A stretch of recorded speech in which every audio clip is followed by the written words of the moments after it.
Tinalo ng mga hooligan ang lalaki, sinasabi ng mga ito sa kanya na huwag maglakas loob na lumapit sa dalaga. Ang mga umaatake ay pinigilan ng isang hindi pamilyar na lalaki. Hinihiling niyang ihinto kaagad at itigil ang pambubugbog. Ang pangalan ng estranghero ay Lin Mo, isang business college student mula sa isang mayamang pamilya. Sinipa ni Lin Mo ang lalaki at sinabing kapag lalapit siya ulit sa babae, mababali ang mga paa nito. Umalis si Lin Mo kasama ang kanyang mga subordinate, sinabi niya sa kanila na sapat na iyon para sa araw na ito. Ang pangalan ng pangunahing tauhan ay Zhao.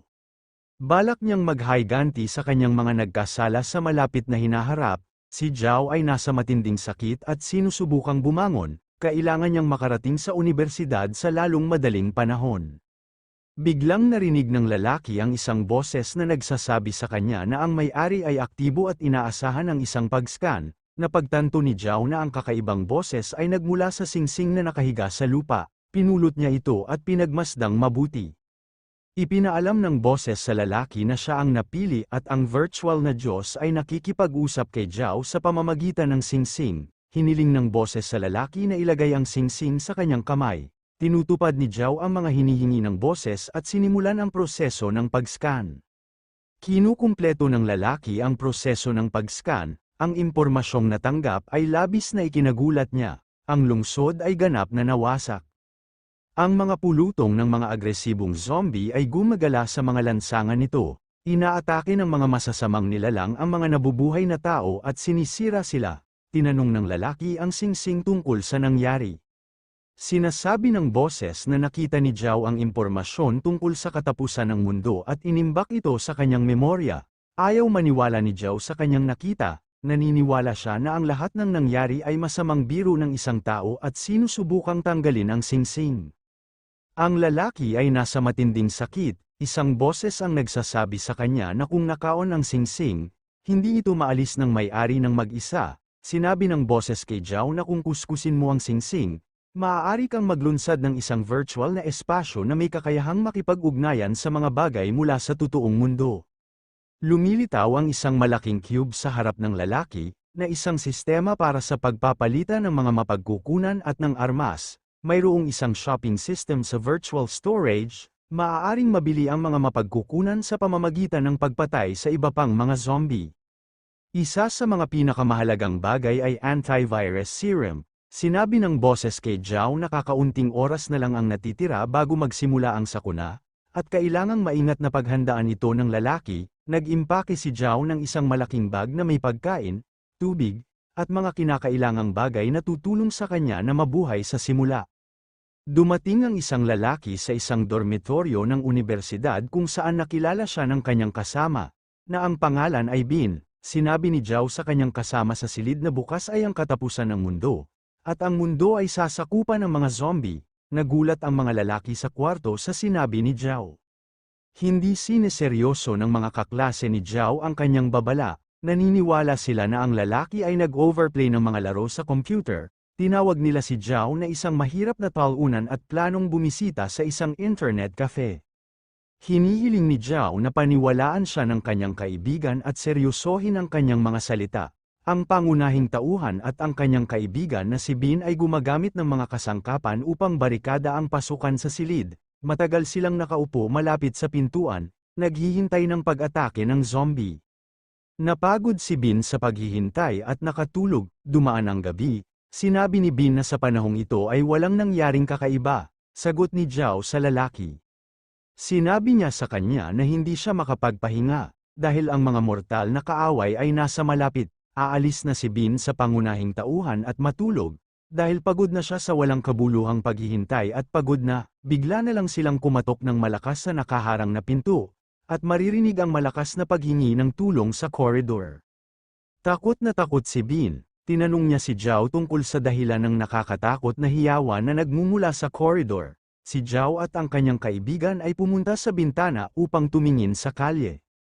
Ang kalye ng lungsod ay nakuha ng isang malaking bilang ng mga agresibong zombie. Inaatake nila ang mga taong walang oras para magtago. Nagsisimulang maging sobrang hysterical si Bin. Matindi ang pagdududa niya sa katotohanan ng mga kwento ng kaibigan. Narinig ang boses ni Zhao. hinihiling niya na kumalma si Bean. Sinabi sa kanya ng lalaki na kailangan nilang magtago hanggang sa umalis ang mga zombie. Inaanyayahan ni Joe ang kanyang kaibigan na maghanap ng lugar kung saan sila maaaring magtago. Sinabi niya na ang mga zombie ay hindi pa masyadong nag-evolve at mayroon silang oras. Si Joe ay bababa sa unang palapag sa fire shield para sandata ang kanyang sarili ng palakol. Naiintindihan ng lalaki na magiging mas madali para sa kanya na labanan ang mga zombie kung siya ay armado. Hiniling ni Joe kay Bean na huwag buksan ang mga pintuan sa harap ng sinuman pagkatapos niyang umalis. Hiniling ni Bean sa lalaki na bumalik kaagad at maging maingat. Ang Bean ay dinaig ng matinding takot, ayaw niyang mag-isa at hiniling kay Joe na isama siya. Pumayag si Joe na isama ang lalaki, ngunit sa kondisyon lamang na hindi siya makikialam sa kanya. Isang zombie ang dahan-daang gumagalaw sa kahabaan ng desyerto na koridor ng dormitoryo ng mga estudyante. Mabilis na tumakbo si Joe sa kanto at naghatid ng malakas na sipa sa zombie sa koridor. Sinusubukan ng lalaki na maabot ang kalasag ng apoy sa lalong madaling panahon. Hinihiling niya sa kanyang kaibigan na kumilos ng mas mabilis at makipagsabayan. Pagkaraan ng ilang oras, narating ni Joe ang fire shield. Niyaya niya si Bean na lumabas para sa reconnaissance. Ang mga lalaki ay lumabas at nakita ang isang malaking bilang ng mga zombie na nakatayo sa kanilang dinadaanan. Nagsisimulang masama ang pakiramdam ni Bean at nahihirapang kontrolin ang kanyang gag reflex. Nasa podium ang magkaklase na sina Bean at Joe, matindi nilang nilalabanan ang mga zombie na umaatake sa kanila. Hinihimok ng pinuno ng grupo ang mga mag-aaral na ihinto ang pagtutulak at pagkataranta dahil maaaring mahulog sila sa podium. Balak ni Joe na gamitin ang inabandonang van upang makagambala sa mga zombie, na nagpapahintulot sa kanyang mga kaklase na makatakas. Iniulat ng pangunahing tauhan ang kanyang plano kay Bean at hiniling sa lalaki na tulungan ang kanyang mga kaklase. Kinumbinsi ni Joe ang kanyang kaibigan na magtiwala sa kanya at alisin ang lahat ng pagdududa sa kanyang isipan. Ang pangunahing karakter sa maikling gitling ay lumalapit sa treasured van. Pinaandar ni Joe ang sasakyan at buong lakas niyang pinindot ang accelerator pedal. Ang minivan ay bumagsak sa isang pulutong ng mga agresibong zombie sa buong bilis, at mula sa malakas na epekto ay nakakalat ang mga ito sa lahat ng direksyon. Hinihimok ni Bean ang kanyang mga kaklase na huwag mag-aksaya ng oras at tumakas ng mabilis hanggat maaari. Nagpapasalamat ang elder ng klase kay Bean para sa hindi inaasahang pagliligtas. Sumagot ang lalaki na dapat nilang pasalamatan si Joe para sa kanilang tulong. Inaanyayahan ni Bean ang matanda sa klase at mga kaklase na sumilong sa gusali ng aklatan. Iniwan ng lalaki ang kanyang mga kaklase, balak niyang tulungan ang kaibigang si Joe sa lalong madaling panahon. Pinalibutan ng mga zombie ang sasakyan, sinisira nila ang mga bintana nito upang makapasok sa loob. Maingat na nagawang iwan ni Joe ang sasakyan at nagtago sa likod ng isang puno na nakatayo sa malapit. Ang lalaki ay nakatayo sa likod ng isang puno at hindi napapansin kung paano inaabot ng isang tao ang kamay sa kanya mula sa likod. Nang mapansin ang kamay sa oras, hinawakan ito ni Joe at inindayog ang palakol ng apoy upang hampasin. Maririnig ang malakas na sigaw ni Bean. Hiniling niya sa lalaki na huminto at huwag saktan siya. Sinabi ni Joe na siya ay natakot hanggang sa mamatay at hiniling sa kanyang kaibigan na huwag nang gawin yun muli.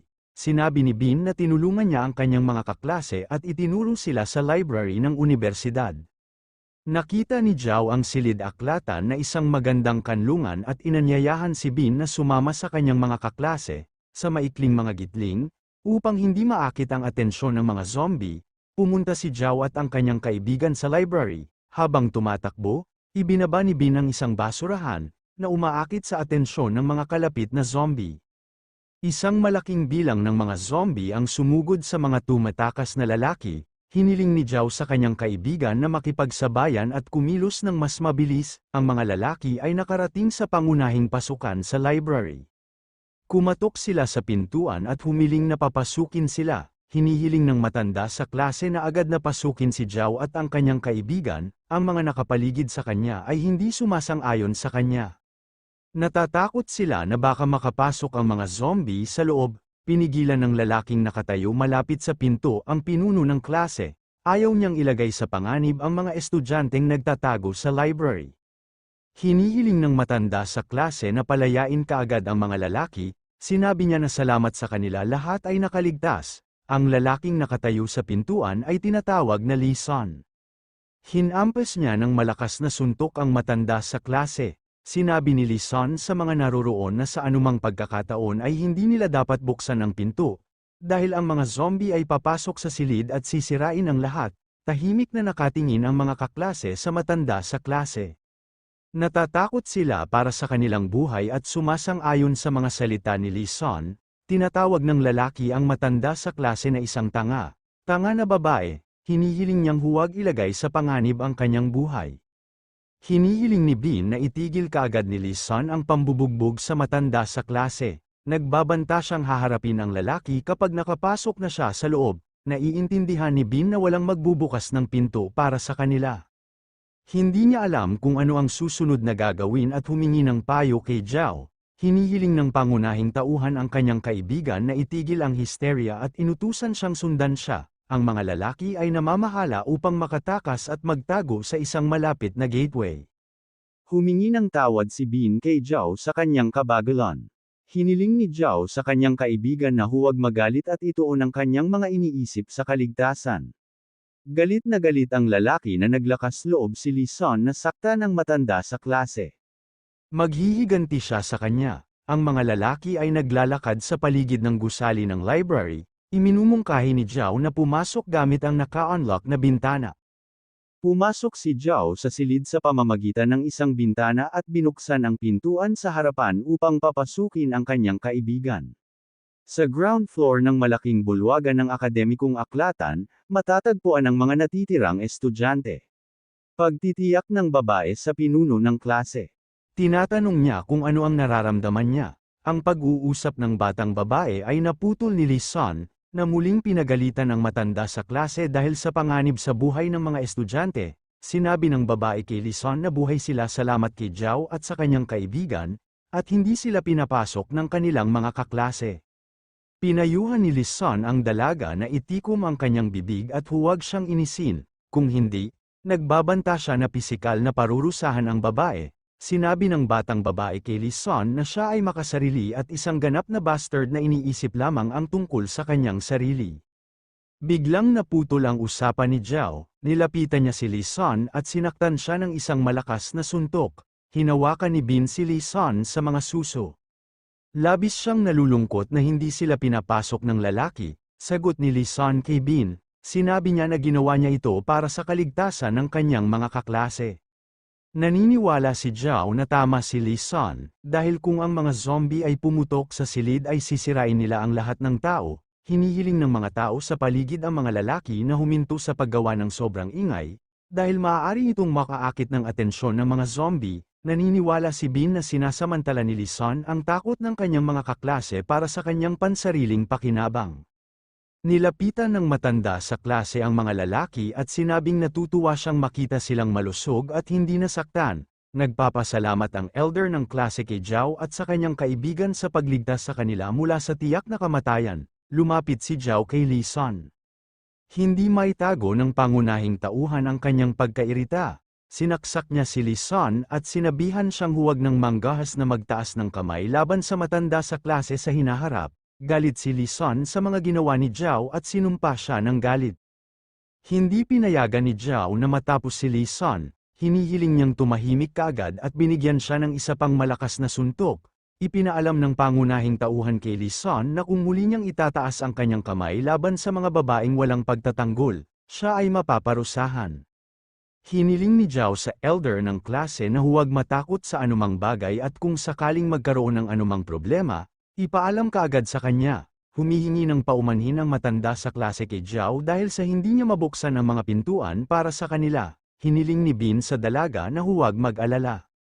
Sinabi niya sa elder ng klase na hindi niya ito kasalanan. Ipinahayag ng elder ng klase na hindi siya karapat-dapat sa ganoong titulo dahil hindi niya maprotektahan ang kanyang mga kaklase. Sinabi ni Zhao sa babae na para sa kanya, siya ang pinakamahusay na matanda sa klase na nakilala niya. Hindi mapigilan ng dalaga ang kanyang emosyon, kumapit siya kay Zhao at nagsimulang humikbi ng malakas. Sinabi ng pangunahing tauhan sa dalaga na habang nabubuhay siya, poprotektahan niya ito. Tinanong ni Zhao ang elder ng klase kung gaano katagal niya nakita ang isang batang babae na nagngangalang Xin, ang pangalan ng matanda sa klase ay Tang, sinabi niya sa lalaki na ang huling beses na nakita niya si Xin ay sa plaza.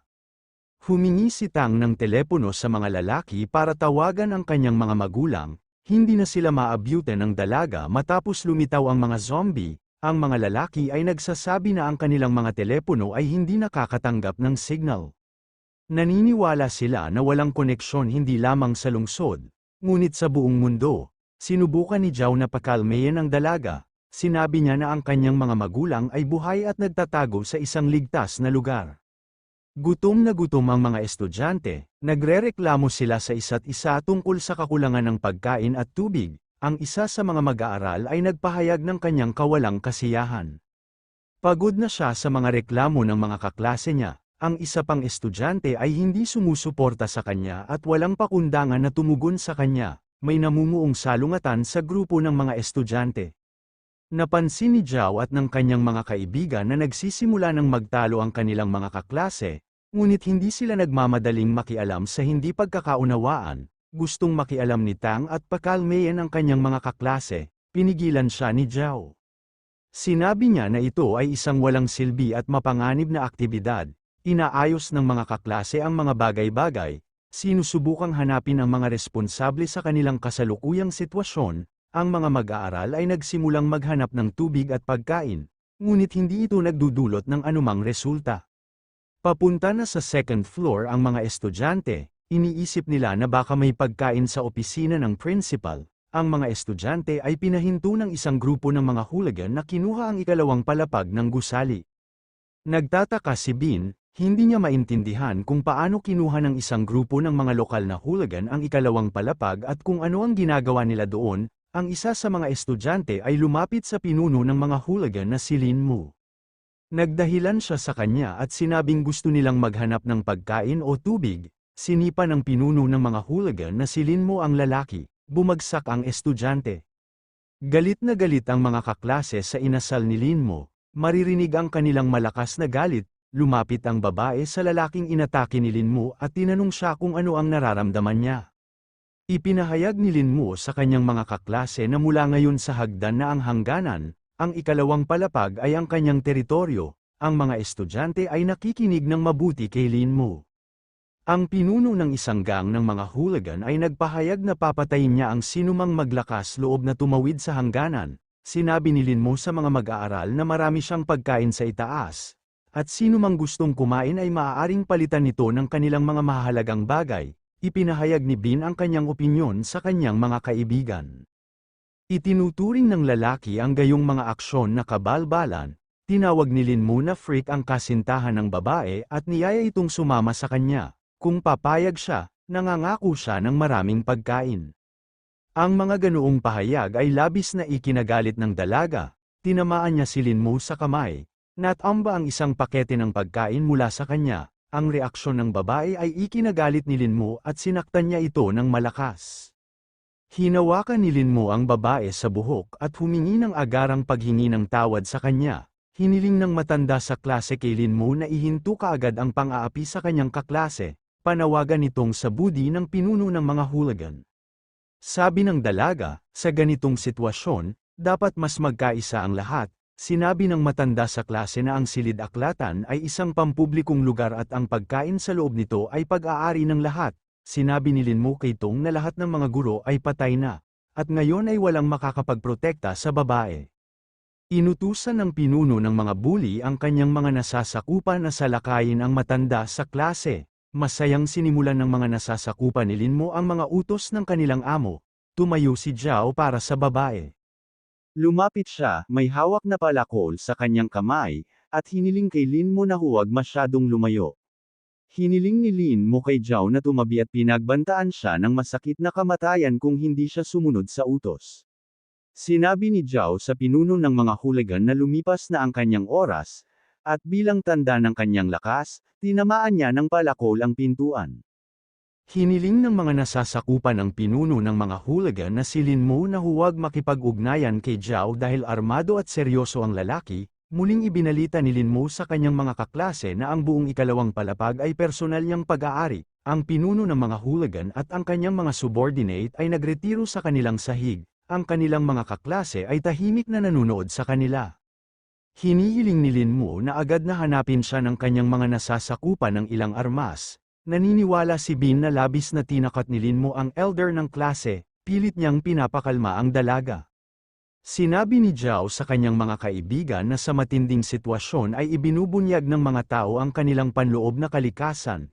Hiniling ng lalaki kay Tong na baguhin ang kanyang saloobin sa mga tao, natatakot siya na baka magdusa ang dalaga dahil sa ugali nito. Sinabi ni Bin na lagi niyang poprotektahan ang babae, Tong salamat sa mga guys sa kanilang suporta, naniniwala si Tong na ligtas na ang mga estudyante sa ngayon. Ngunit natatakot siya na sa kalaunan ay mamamatay silang lahat sa gutom. Naniniwala si Zhao na hindi dapat hayagang harapin ng mga estudyante ang gang ng mga bully dahil napakarami sa kanila. Inaanyayahan niya ang kanyang mga kaibigan na tuklasin ang paligid upang makahanap ng tubig o pagkain. Sa mga estudyante, may isang babae na nagngangalang Zin. Blanco ang tingin niya sa katabi niya sa desk niya. Tinanong ng kaibigan ng dalaga si Zin kung ayos lang siya. Nag-aalala siya sa itsura ng dalaga. Si Zhao at ang kanyang mga kaibigan ay dahan-daang naglalakad sa mga desyerto na koridor ng library. Aalis na ang lalaki sa kwarto sa library at pumunta sa cafe na nasa tapat. Hiniling niya sa kanyang mga kaibigan na pagbuksan siya ng pinto sa kanyang pagbabalik. Hiniling nitong sa lalaki na manatili sa silid-aklatan, itinuturing niyang mapanganib ang gayong pagliliwaliw. Dahil maraming mapanganib na zombie sa mga lansangan, hiniling ni Zhao sa kanyang mga kaibigan na huwag mag-alala tungkol sa kanya. Sinasabi niya sa kanila na magiging maayos ang lahat. Umaasa si Bin na hindi mapapansin ng mga zombie ang kanyang kaibigan at babalik siya ng ligtas at maayos. Gumagalaw si Zhao sa kahabaan ng kalye sa maikling gitling. Umaasa siyang hindi siya mapapansin ng mga zombie sa kalye. Sa isa sa mga gateway, napansin ng isang lalaki ang mga patay na estudyante. Nagpasya siyang mag-alis ng pagkain at tubig na hindi na nila kailangan. Binuksan ni Zhao ang backpack ng namatay na estudyante at nakita niya ang maraming tubig at pagkain sa loob nito. Ina-activate ng pangunahing karakter ang kanyang singsing upang maglunsad ng vault kung saan ilalagay niya ang mga kinakailangang item. Nagpasya ang lalaki na ganap na punan ng imbakan. Dahil sa paglipas ng panahon ay magiging mas mahirap na makahanap ng pagkain. Isang malakas at nakakatakot na dagandong ang nakagambala kay Zhao mula sa pagpuno sa vault. At dahan-daang lumingon ang lalaki, sumisigaw ng malakas, isang malaking 2-meter zombie ang umaatake sa pangunahing karakter. Iniiwasan ni Zhao ang umaatakeng zombie at hinampas siya ng malakas ng fire axe. Napagtanto ng lalaki na ang ingay ng labanan ay nakakuha ng atensyon ng mga zombie sa paligid niya. At dahan-dahan silang nagsimulang palibutan siya. Napansin ni Zhao ang isang bintana at sinubukang gamitin ito para makatakas sa loob ng gusali. Nahanap ng pangunahing tauhan ang kanyang sarili sa kusina ng isang malaking restaurant. Umaasa siyang makakahanap siya ng maraming pagkain. Nakahanap si Zhao ng isang malaking lalagyan na may maraming lutong kanin sa loob. Narinig ni Bin at ng elder ng klase ang isang katok sa pinto at ang boses ni Zhao. Hiniling ng lalaki sa kanyang mga kaibigan na papasukin siya. Sumugod si Tong sa lalaki at niyakap siya ng mahigpit. Tuwang-tuwa ang dalaga na nakabalik ang lalaki ng ligtas at maayos. Sinabi ni Bin sa kanyang kaibigan na labis na nag-aalala sa kanya ang elder ng klase. Sinabi ni Zhao sa kanyang mga kaibigan na hindi siya bumalik na walang dala at inanyayahan silang kumain ng kanin. Masayang kumakain ang magkakaibigan sa inihandog na treat. Matagal na silang hindi kumakain ng mainit na pagkain. Tinanong ng matanda sa klase si Zhao kung bakit hindi kumakain ang lalaki kasama nila. Tugon ni Zhao sa kanyang mga kaibigan. Kumain na daw siya sa cafeteria at naglabas ng mga punong bote ng inuming tubig sa bag niya. Naririnig ang boses ng pangunahing tauhan na humihiling sa kanyang mga kaibigan na huwag sabihin sa kanilang mga kaklase ang tungkol sa pagkain. Dahil natatakot siya na baka atakihin sila, itinuturing ni Bin na patas sa mga naturang aksyon dahil wala sa kanilang mga kaklase ang tumulong sa kanila, at itinaya ni Zhao ang kanyang buhay.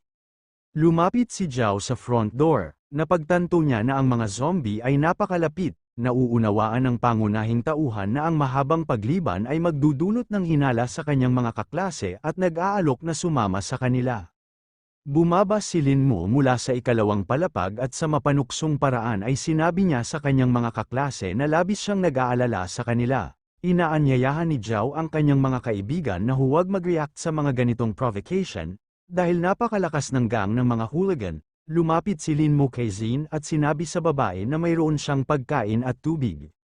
Niyaya niya itong sumama sa kanya. Pinagmamasdan ng mabuti ni Bin ang kanilang pag-uusap, alam niyang may bagay ang kaibigan niya kay Zin. Sinabi ng kaibigan ni Zin na matagal na silang hindi kumakain ng kahit ano, at kung bibigyan sila ni Linmo ng pagkain at tubig, magpapasalamat sila sa kanya. Inutusan ni Linmo ang kanyang nasasakupan na bigyan agad ng tubig at pagkain si Zin at ang kanyang kaibigan. Sinabi ng pinuno ng mga hooligan kay Zin na siya ay nasa isang hindi ligtas na lugar at inanyayahan ang batang babae na sumama sa kanya sa ikalawang palapag. Nagpasalamat si Zin kay Linmo para sa pagkain at tubig at sinabi sa lalaki na balak niyang manatili sa kanyang mga kaklase. Hinawakan ni Linmo ang kamay ng babae. Sinubukan ng kaibigan ni Zin na pakalmayan ang lalaki at hiniling sa kanya na palayain ang babae. Inutusan ng pinuno ng mga bully ang kaibigan ni Zin na tumahimik kaagad at pinagbantaan siyang bugbugin. Hindi intensyon ni Zin na tiisin ang kalokohang ugali ng lalaki, tinawag niya si Linmo na isang kasuklam-suklam na freak at hinampas siya sa mukha. Sinabi ng batang babae na hindi niya intensyon na sundin ang mga utos ni Linmo at tiisin ang kanyang masamang ugali. Binato niya ng pagkain at tubig ang nasasakupan ni Linmo at hiniling na umalis ang mga nananakot. Sinabi ni Linmo na maghihintay siya ng ilang araw at mag-e-enjoy sa sandaling humingi ng pagkain ang babae sa kanyang kondangan. Pinakalma ng kaibigan ni Zin ang dalaga. Galit na galit siya sa ugali ng pinuno ng mga hooligan. Si Tong ay labis na nag-aalala sa babae at sinabi sa kanyang mga kaibigan na si Zin ay nasa malubhang panganib. Natuwa si Zhao sa reaksyon ni Zin. Magsisimula siyang hamakin ng husto ang dalaga kung aakyat ito sa ikalawang palapag. Nilapitan ng lalaki si Zin at ang kanyang kaibigan at tinanong kung okay lang ba ang babae. Hiniling ng kaibigan ng babae kay Zhao na huwag istorbohin si Zin at hayaan siyang kumalma at magpahinga ng kaunti. Hindi guguluhin ni Zhao ang mga babae, inalok sila ng lalaki ng tubig at pagkain.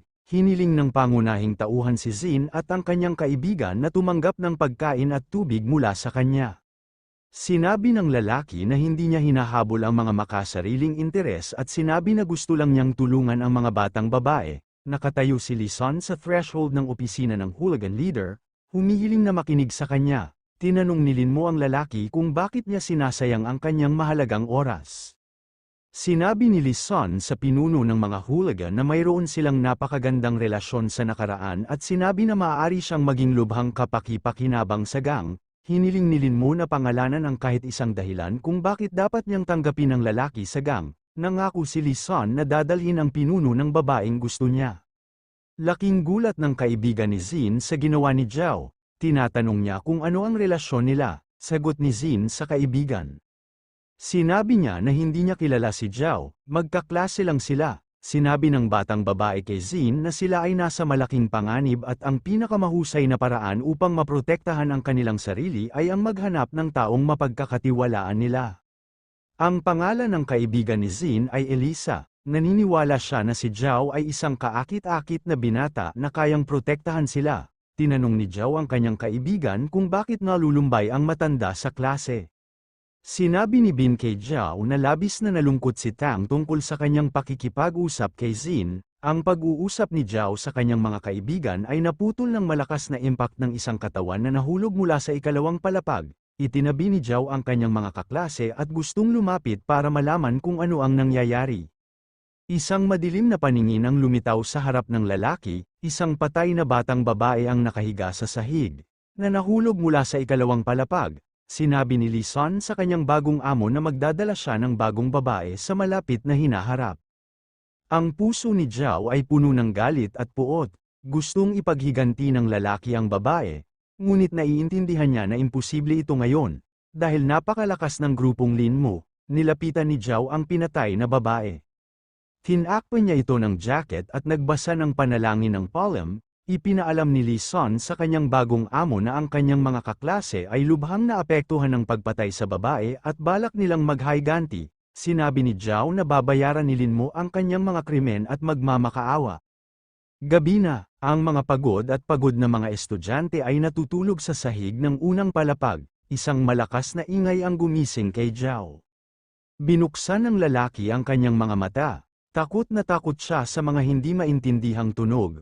Isang malaking pulutong ng mga zombie ang nakahanap ng emergency exit sa library at sinusubukang sirain ang mga pinto para makapasok. Nataranta ang mga estudyante, takot na takot sila at magulong tumatakbo sa sahig. Inutusan ni Zhao ang kanyang mga kaklase na huminahon at simulan ang pagbabarikada sa pinto upang pigilan ang mga zombie na makapasok. Sinubukan ng lalaki na tumakbo sa emergency exit ng mabilis hanggat maaari, dahil itinuturing niyang ito ang pinakamahinang punto ng gusali. Ang isa sa mga estudyante ay naging zombie. Hindi maintindihan ng kanyang mga kaklase kung paano ito mangyayari. Nakatayo ang zombie sa harap ng mga estudyante at matamang nakatingin sa kanyang mga kaklase. Pagkaraan ng ilang sandali, ang zombie ay nagpakawala ng malakas na hiyaw at sumugod sa mga estudyante. Ang lalaki ay hindi makatayo sa kanyang mga paa at bumagsak sa sahig, na umaakit sa atensyon ng mga zombie. Nakita ng halimaw ang isang lalaki na nakahiga sa sahig. Sumisigaw ito ng malakas at inatake siya. Biglang dumating si Zhao upang iligtas at nilaslas ang mga zombie gamit ang kanyang palakol. Hinarang ng mga estudyante ang pintuan sa harap, ngunit nahihirapan silang pigilan ang pagsalakay ng mga zombie.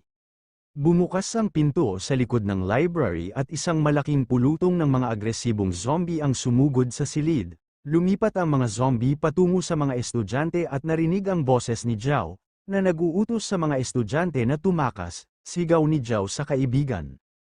Hiniling niya kay Bin na manatili sa elder ng klase at protektahan siya. Ang mga nakakatakot na nilalang ay pumasok sa silid-aklatan at umaatake sa mga taong walang pagtatanggol. Ang mga nakaligtas na tao ay tumakbo sa hagdan, sinusubukang makatakas sa ikalawang palapag ng gusali. Iminungkahi ng isa sa mga estudyante na umakyat sa opisina ng curator para doon magtago. Ang pag-access sa ikalawang palapag ng silid-aklatan ay hinarang ng mga hulagan na pinamumunuan ni Lin Mo, na tumatangging tulungan ang mga estudyanteng may problema. Sa umpukan ng mga taong nababalisa sa katakutan ay si Zin.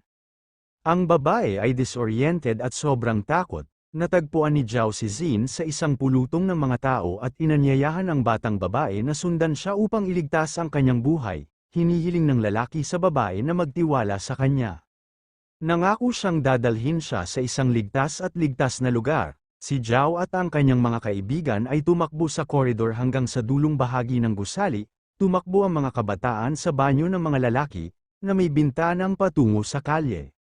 Sinabi ni Zhao sa kanyang mga kaibigan na halos lahat ng mga zombie ay nakapasok na sa silid-aklatan, kaya't wala nang marami sa labas. Inaanyayahan ng pangunahing tauhan si Bin na kunin ito para makita ng kanyang kaibigan kung ano ang nangyayari sa kalye. Sinabi ni Bin sa kanyang mga kaibigan na walang mga zombie sa kalye at may nakaparadang sasakyan sa palaruan. Inaanyayahan ni Zhao ang mga babae na magsalitan sa labas gamit ang bukas na bintana. Masayang-masaya si Zin na patuloy siyang inaalagaan ni Zhao at pinasalamatan niya ang lalaki sa tulong nito. Tinanong ng elder ng klase si Zhao kung ano ang kanyang gagawin pagkatapos na nasa labas ang lahat. Hiniling ng lalaki sa babae na huwag mag-alala. Sinabi niya na mayroon siyang plano para sa karagdagang aksyon. Ayaw nitong naiwanan ang mga kaklase niya sa gulo. Hiniling ni Zhao sa babae na huminahon. Sinabi niya na walang magagawa upang matulungan sila. Hiniling ni Zhao sa babae na huwag mag-aksaya ng oras dahil malapit na ang mga zombie. Pumayag si Tong na umalis sa kwarto ng mga lalaki, ngunit bago ito gawin, nais niyang ibahagi ang mahalagang impormasyon sa lalaki. Ipinagtapat ng dalaga ang kanyang pagmamahal kay Zhao at umaasa na mabubuhay silang dalawa. Tinulungan ni Zhao si Tong na makaalis. Narinig ng lalaki ang mga zombie na sinusubukang sirain ang pinto sa silid ng mga lalaki. Upang makalabas si Tong, nagmamadaling pumunta si Zhao sa pinto at pinigilan ang karamihan ng mga zombie. Rinig na sigaw ni Tong. Lumingon ang lalaki sa babae at inutusan nitong huwag hintayin siya. Ngunit tumakas, bumaba si Tong at sumama sa mga kaklase niya sa labas. Narinig ng mga kaibigan ni Zhao ang boses ng isang lalaki na humihiling na huwag siyang hintayin at pumunta sa isang ligtas na lugar. Nagtatakbo ang mga kabataan sa palaruan kung saan may nakaparadang sasakyan. Isang pulutong ng mga galit na zombie ang sinira ang pinto sa banyo ng mga lalaki at pinalibutan si Zhao. Dose-dose ng mga zombie ang malakas na umungol at sumugod sa lalaki.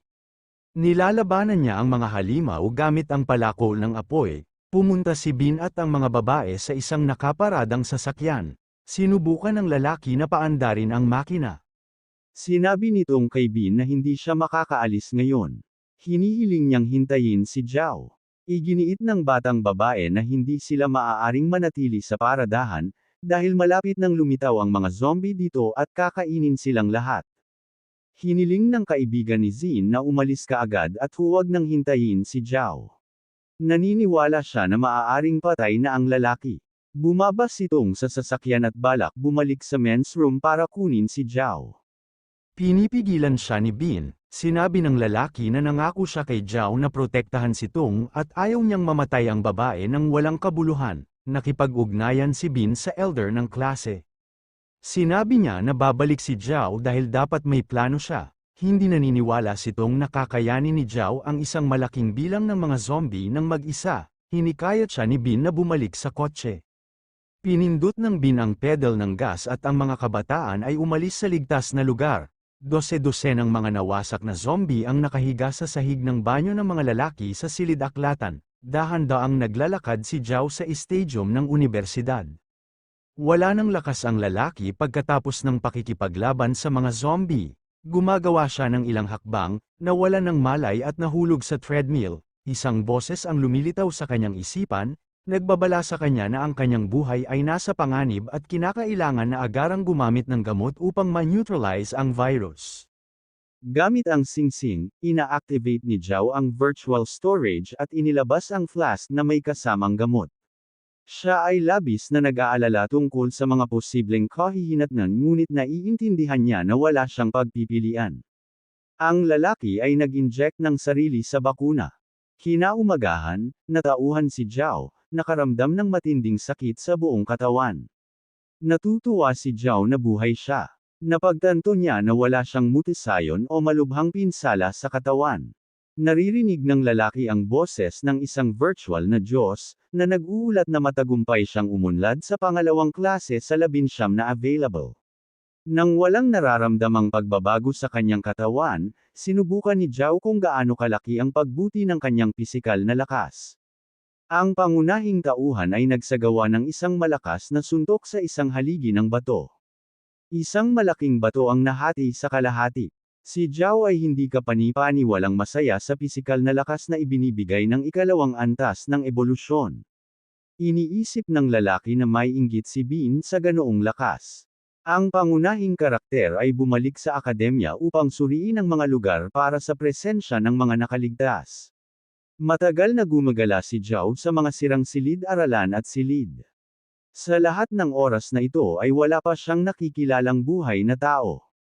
Nakahanap ng gumaganang shower ang lalaki. Siya ay pagpunta sa maghugas off ang dumi at makakuha ng kanyang sarili sa disenteng hugis.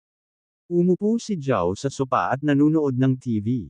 Ang channel ng balita ay nag-uulat ng pagsiklab ng isang hindi kilalang biochemical virus. Nakarinig ang lalaki ng mga kaluskos na nagmumula sa aparador. Mabilis siyang tumalon mula sa sofa at lumapit sa pinanggalingan ng tunog.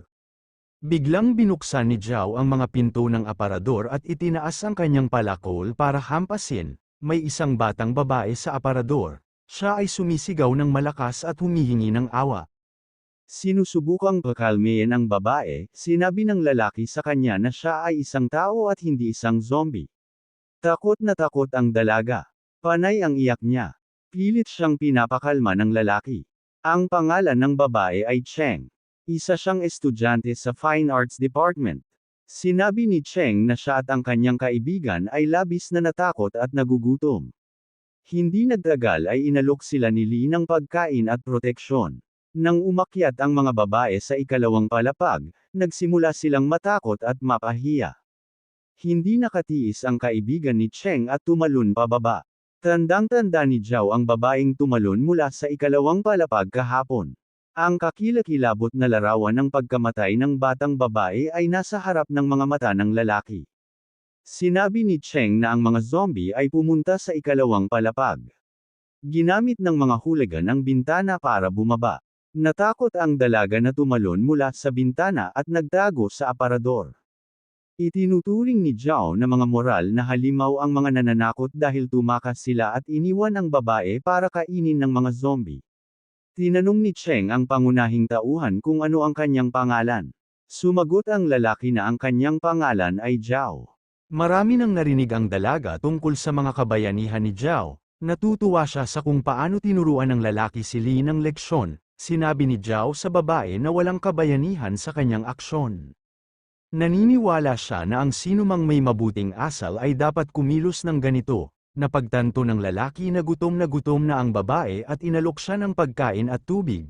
Nagsimula na namang umiyak si Cheng. Tuwang-tuwa siya na nasa tabi niya si Zhao. Humihingi ng pahintulot ang bagong kaibigan na si Zhao na maligo dahil matagal na siyang nasa closet. Lumabas si Cheng sa shower at tumungo sa sofa kung saan nakaupo si Zhao. Umupo ang batang babae sa tabi ng pangunahing tauhan at nagsimulang umiyak muli. Ang sabi ng lalaki ay hindi pa siya nakakita ng mga ganyang babae. Sinabi ni Cheng na muli niyang naalala kung paano tumalon ang kanyang kaibigan mula sa ikalawang palapag.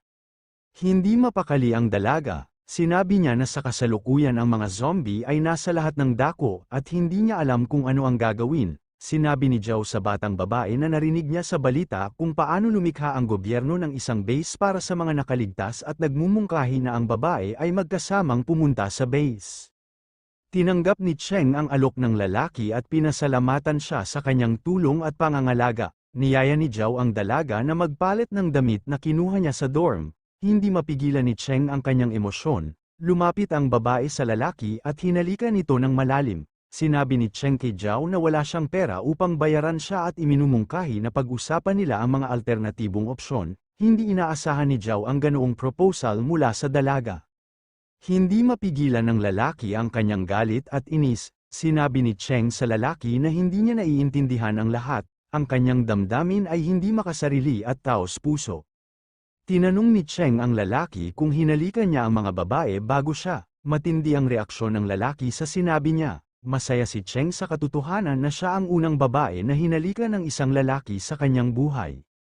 Maririnig ang mga tao na humihingi ng tulong sa speakerphone. Ibinalita nila na nasa radio room sila. Napagtanto ni Zhao na may mga nabubuhay na tao sa unibersidad.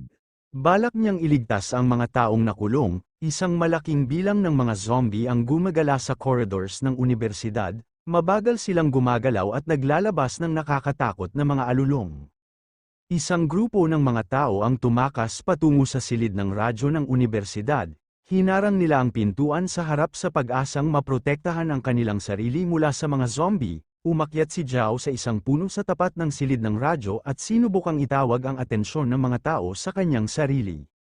Bumukas ang bintana ng radio room at malakas na binati ng mga tao sa loob ang lalaki. Inutusan ni Zhao ang mga tao na magsalita ng tahimik at huwag gumawa ng ingay dahil ang malakas na boses ay maaaring makaakit ng atensyon ng mga zombie. Ang pangunahing tauhan ay maghahagis ng lubid sa mga tao upang makalabas sila sa silid ng radyo.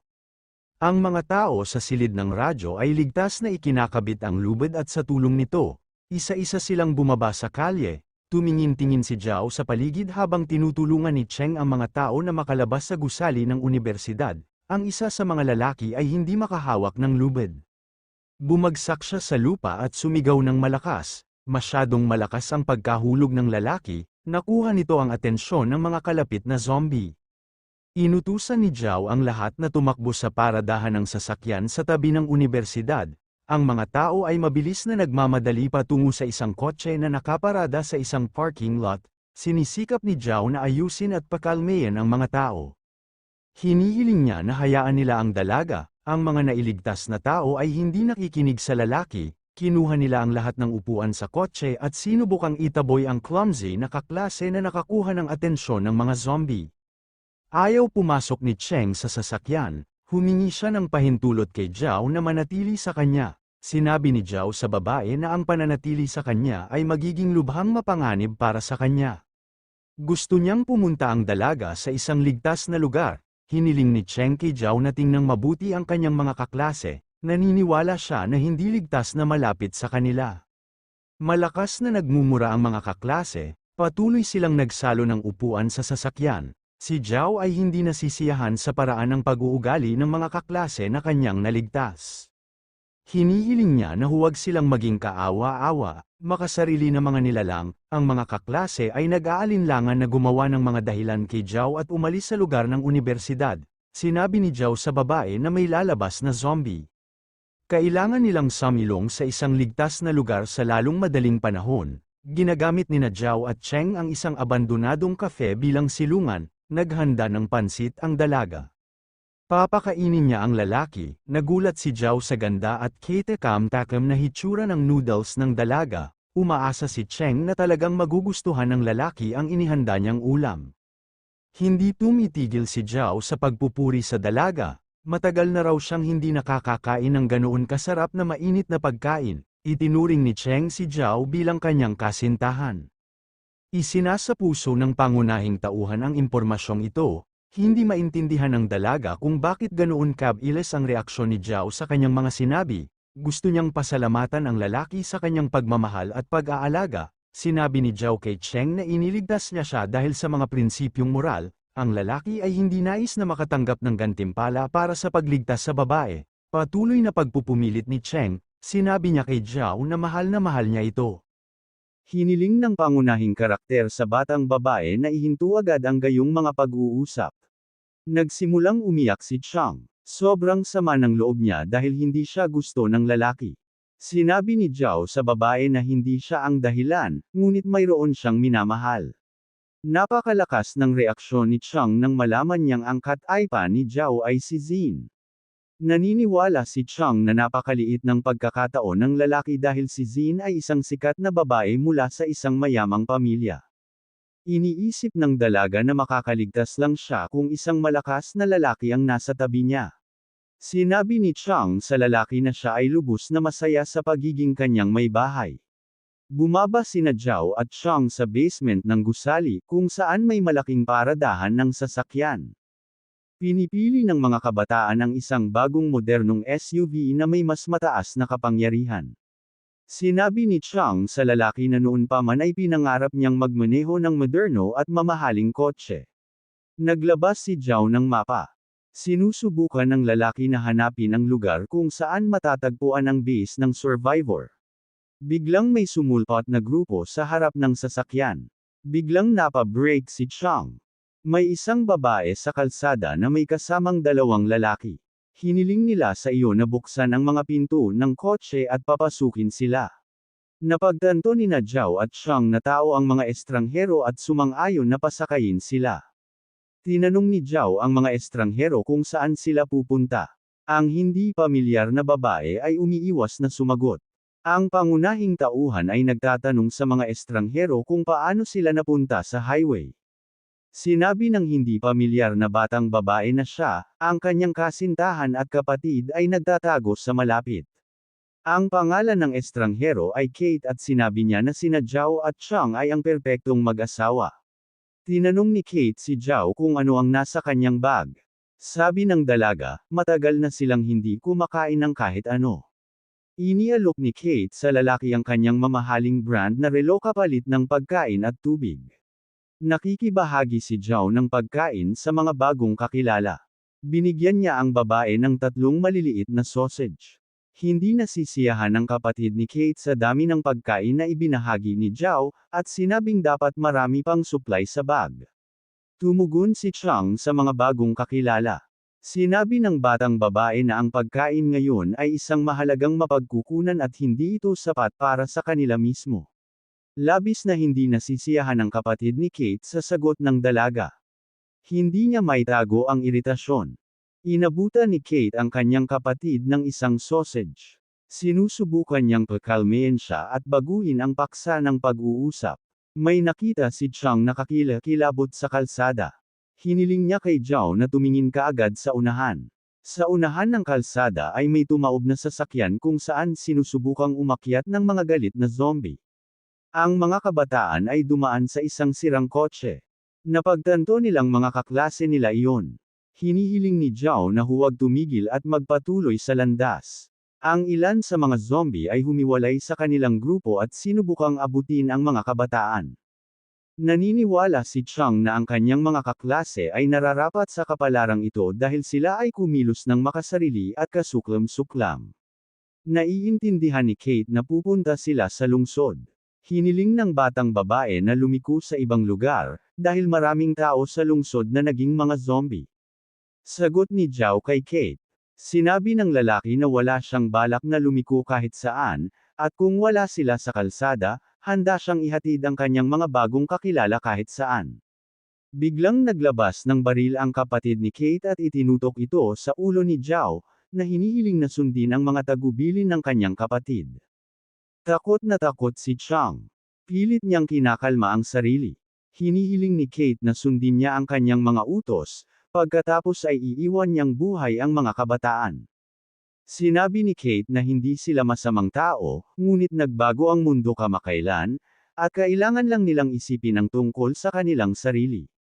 Hinihiling ng kasintahan ni Kate na ibigay ang kotse at pagkain, kung saan iiwan niyang buhay ang mga bilanggo. Tumawa ng malakas si Kate at sinabi kay Chang na 3 tao na ang napatay ng gang nila. Balak ni Chang na ihinto ang sasakyan dahil napagtanto niyang hindi nambobola ang mga estranghero. Pumayag si Zhao na ibigay ang sasakyan at mga supply ng pagkain kung maiwang buhay sila ni Chang. Sinabi ni Kate sa mga kabataan na sila ay matatamis at masunerang mga bata. Hiniling ni Zhao kay Chang na bumagal at iparada ang sasakyan sa gilid ng kalsada. Lumabas ng sasakyan sina Zhao at Chang. Hiniling ng lalaki sa babae na huwag gumawa ng biglaang paggalaw at dahan-daang umalis. Sabi ng kapatid ni Kate na nagbago na ang isip niya, balak niyang isama si Chang. Naniniwala siya na hindi karapat-dapat si Zhao na magkaroon ng kaakit-akit at mapang-akit na babae gaya ni Chang. Hindi pinansin ni Zhao ang sinabi ng kapatid ni Kate. Hinawakan niya ang kamay ng dalaga at dahan-daang lumayo sa kanya. Hindi inaasahan ng kapatid ni Kate ang ganoong reaksyon ng lalaki. Bumaba siya ng kotse at pinaulanan si Zhao ng insulto. Tinutukan ng lalaki ng baril ang pangunahing tauhan at inanyayahan siyang manalangin bago siya mamatay. Biglang lumingon si Zhao at naghatid ng kidlat gamit ang kanyang palakol. Malakas na sigaw ng kapatid ni Kate, na wala ang kanang kamay sa laban na ito, hindi makatingin si Chang dito at tinakpan ang mukha gamit ang mga kamay. Si Kate at ang kanyang kasintahan ay sumugod sa pangunahing karakter, balak nilang ipaghiganti ang kanilang kamag-anak. Tumpak na inihagis ni Zhao ang isang palakol ng apoy, tinamaan nito ang ulo ng lalaki ni Kate at naputol siya sa mismong lugar. Ang pangunahing karakter, na may mahusay na layunin na pagbaril, ay kumatok sa isang malaking kutsilyo ng labanan mula sa kamay ni Kate. Napagtanto ni Zhao na mula nang mag-inject siya ng treatment serum para sa virus, naging mas mabilis ang kanyang mga reaksyon. Hiniling ni Kate sa lalaki na iligtas sila at iwan silang buhay. Sinabi niya na wala silang pagpipilian. Sinabi ni Kate kay Zhao na siya at ang kanyang kapatid ay walang kasalanan mula nang sila ay na-hostage ng kanyang kasintahan. Hiniling ng batang babae na iligtas siya. Ipinangako niyang tuparin ang anumang mga hangarin at pantasya na mayroon si Zhao. Si Chang ay hindi naniniwala sa isang salita na sinabi ng dalaga. Tinuturing niyang isang mapanlinlang at walang hiyang babae si Kate. Sinabi ni Kate kay Zhao na mas magaling siya kaysa kay Chang, dahil siya ay isang mas matanda at mas karanasang babae. Nangako si Zhao na iiwan si Kate at ang kanyang kapatid na buhay. Naiintindihan ng pangunahing karakter na ang tunog ng putok ng baril ay malapit nang makaakit ng maraming mga zombie dito. Laking gulat ni Kate na iniwan siya ng lalaki ng buhay at hindi humingi ng anumang kapalit. Sumakay sina Zhao at Chang sa kotse at umalis. Pagkaraan ng ilang sandali, lumitaw ang mga zombie sa pinangyarihan ng labanan. Malakas na nagsisigawan ang mga nakakatakot na nilalang at agad na sinalakay si Kate at ang kanyang kapatid. Hindi mapakali si Chang, nanginginig na ang dalaga. Iniisip ni Zhao kung paano pakalmayan ang dalaga. Naniniwala si Zhao na natatakot si Chang sa kanya. Sinabi niya sa kanya na wala siyang pagpipilian. Sinagot ni Chang ang lalaki, sinabi niyang ayos lang siya at kailangan niya ng oras para tanggapin ang bagong katotohanan. Sinabi ng babae sa lalaki na natakot siya hindi dahil nakita niya si Zhao na pumatay ng mga tao, ngunit dahil baka maiwan siyang mag-isa. Naalala ni Chang ang kakilakilabot na mga sandali sa ikalawang palapag ng silid-aklatan nang lahat ay nagtakbuhan at iniwan siyang mag-isa upang kainin ng mga zombie. Nagpapasalamat ang dalaga na nakilala niya si Zhao at nagnanais na maging kapaki-pakinabang na miyembro ng team. Nahaharangan ng dinaraanan ng mga kabataan ng maraming abandonadong sasakyan na naiwan sa tulay. Bumaba sina Zhao at Chang sa kotse at nagpatuloy sa paglalakad. Natakot ang dalaga sa nakakatakot na katahimikan na namamayani sa paligid. Tinanong niya si Zhao kung may mga multo dito. Naniniwala si Zhao na mas mabuting harapin ang mga multo kaysa sa isang pulutong ng mga agresibong zombie. Nakarinig si Chang ng kakaibang tunog, sinugod niya ang lalaki at sumigaw ng malakas. Isang malaking itim na pusa ang nakatayo sa daan ng mga kabataan, nakatingin sa kanila na nagtataka. Sinabi ni Zhao sa batang babae na naririnig niya ang mga tunog ng mga zombie na papalapit, at sinabi sa kanya na ang mga ito ay hindi mga solong zombie, ngunit isang malaking grupo. Balak ng lalaki na lumapit at alamin ang dahilan kung bakit nagtipon-tipon ang mga zombie sa isang lugar. Ilang daang agresibong zombie ang sumusubok na pumasok sa isang malaking shopping center. Ang mga tao sa loob ng shopping center ay hamarang sa mga pintuan ng pasukan ng mga kasangkapan at sinusubukang pigilan ang mga halimaw.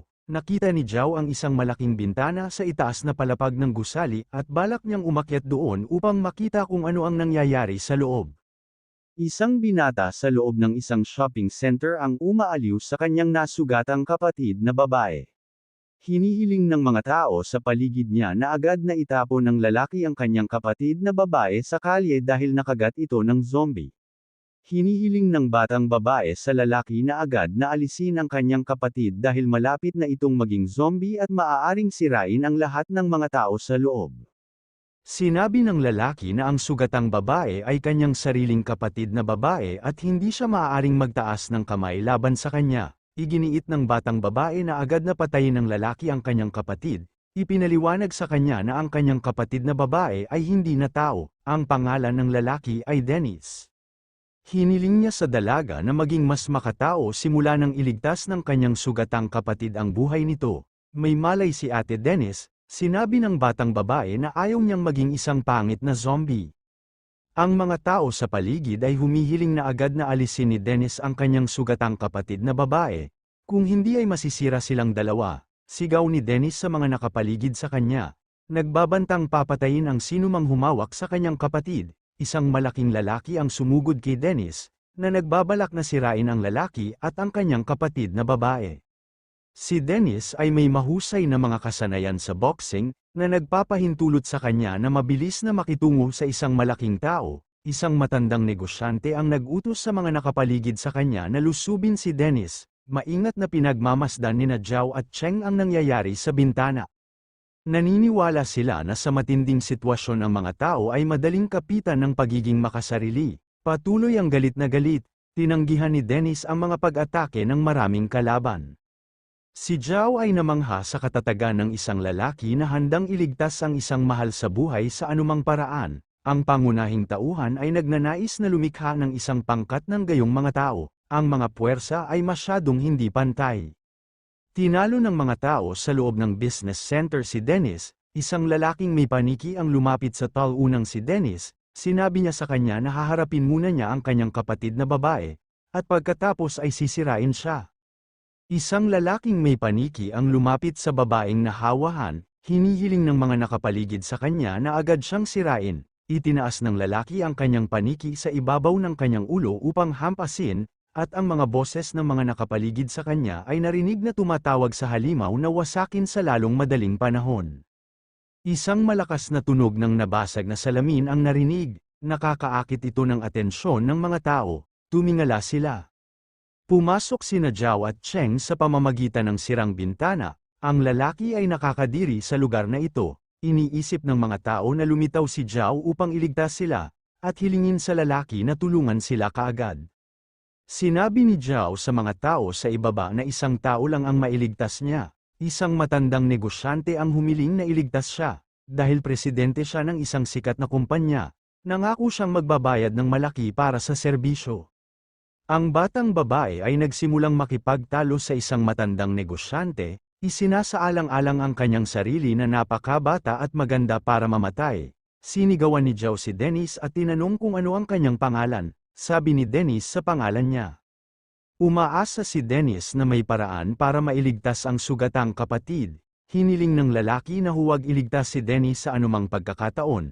Dahil ang kanyang kapatid na babae ay nakagat ng isang zombie, inaanyayahan ni Zhao si Dennis na sumama sa kanya at maging bahagi ng koponan. Tinanggap ni Dennis ang alok ng lalaki, sinabi ni Zhao sa mga tao na pagkatapos niyang iligtas si Dennis at ang kanyang kapatid na babae, mag-iiwan siya ng lubid para makalabas ang lahat, humingi ng tawad ang dalaga kay Dennis sa kanyang inasal. Ipinaliwanag niya ito sa pagsasabing takot na takot siya. Ang babae pala ay kasintahan ni Dennis, ang sabi niya ay mahal na mahal pa rin niya ang lalaki. Dinig na dinig ang boses ni Dennis, na sinasabi sa dalaga na wala na silang pinagsamahan ngayon. Sinuri ni Zhao at Cheng ang kapatid na si Dennis, napakasama ng pakiramdam ng sugatang babae. Tahimik na umuungol ang kapatid ni Dennis at umubo ng maitim na likido. Sa lalong madaling panahon ang batang babae ay magiging isang halimaw. Tinanong ni Cheng si Zhao kung may paraan para mailigtas ang nasugatang kapatid ni Dennis. Sinabi ni Dennis na hindi niya iiwan ang kanyang kapatid at makakasama niya ito hanggang sa huli. Iniimbitahan ni Zhao ang kanyang team na umalis sa business center at humanap ng ligtas na lugar. Ang pangunahing karakter at ang kanyang koponan ay nakahanap ng kanlungan sa isang inabandunang bodega. Tiniyak ni Dennis sa kanyang kapatid na ipinangako nito na makakahanap siya ng doktor sa lalong madaling panahon. Itinuturing ni Cheng na walang pag-asa ang sitwasyon, labis ang pag-aalala ng dalaga kay Dennis at sa kanyang kapatid. Naiintindihan ni Zhao na ang sugatang babae ay masyadong mahina, at kahit na may lunas, walang pagkakataon na mananatili siyang tao. Sinabi ng pangunahing tauhan kay Dennis na may isang paraan lamang upang matulungan ang kanyang kapatid na babae. Tinatanong ni Dennis kung ano ang ganitong paraan. Inanyayahan ni Zhao ang lalaki na kunin ang palakol sa kanya at pigilan ang paghihirap ng babae. Sinabi ni Dennis na kahit maging zombie ang kanyang kapatid, hindi siya papayag na may manakit sa kanya. Inaanyayahan ni Cheng ang lalaki na tingnan ang sitwasyon ng makatotohanan. Naniniwala ang dalaga na hindi maliligtas ang kanyang kapatid. Sinabi ng sugatang kapatid kay Dennis na ayaw niyang maging isang pangit na zombie. Hiniling niya sa kanyang kapatid na patayin siya bago niya atakihin ang lahat.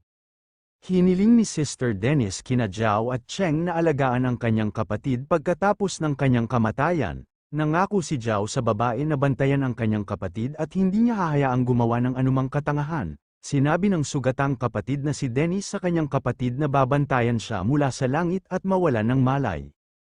Umiiyak at sumisigaw si Dennis, pinipilit niyang ibalik sa kamalayan ang kapatid. Hiniling ni Zhao kay Dennis na agad na sirain ang babae, dahil nagsimula na siyang maging zombie. Si Ate Dennis ay naging zombie, gumagawa siya ng hindi maipaliwanag na mga tunog at nagsimulang lumapit sa kanyang kapatid. Naiintindihan ni Zhao na hindi maaaring magtaas ng kamay si Dennis laban sa kanyang kapatid, kahit na naging zombie na ito. Ang pangunahing karakter ay naghahatid ng isang tumpak na suntok at sinisira ang halimaw. Isang malaking apoy ang naglalagablab sa likod bahay ng bodega. Si Dennis at ang kanyang mga bagong kaibigan ay nagpaalam sa kanyang kapatid. Iniabot ni Zhao ang kanyang kamay kay Dennis at inanyayahan ang lalaki na sumali sa kanyang pangkat. Ang pangunahing karakter at ang kanyang mga kaibigan ay nagpasya na magpalipas ng gabi sa isang mamahaling hotel. Ipinakilala ni Zhao si Dennis kay Cheng. Ang lalaki ay maikling nagsasalita tungkol sa kanyang sarili at sa kanyang bagong kasintahan. Hiniling ni Cheng kay Dennis na sabihin ang tungkol sa kanyang sarili, dahil walang alam ang babae tungkol sa lalaki. Sabi ni Dennis, galing siya sa mahirap na pamilya, maagang namatay ang mga magulang nila, at naiwan siyang mag-isa kasama ang kapatid. Nag-aral ng martial art ang lalaki para maging master at pakainin ang kanyang kapatid. Hiniling ni Cheng kay Dennis na huwag mawalan ng pag-asa, sigurado siya na magiging maganda ang husay ng isang mabuting tao sa hinaharap. Sinabi ni Zhao sa kanyang mga bagong kaibigan na naririnig niya ang mga tunog ng papalapit na mga zombie. Nagulat si Cheng sa mga kakayahan ng bida, dahil hindi niya marinig ang papalapit na mga zombie, pansamantalang nakuha ni Zhao ang kakayahang hindi lamang makarinig ng mga zombie, kundi maging malinaw na makita ang mga ito mula sa malayo. Hindi maintindihan ng batang babae kung saan nanggaling ang mga zombie sa koridor.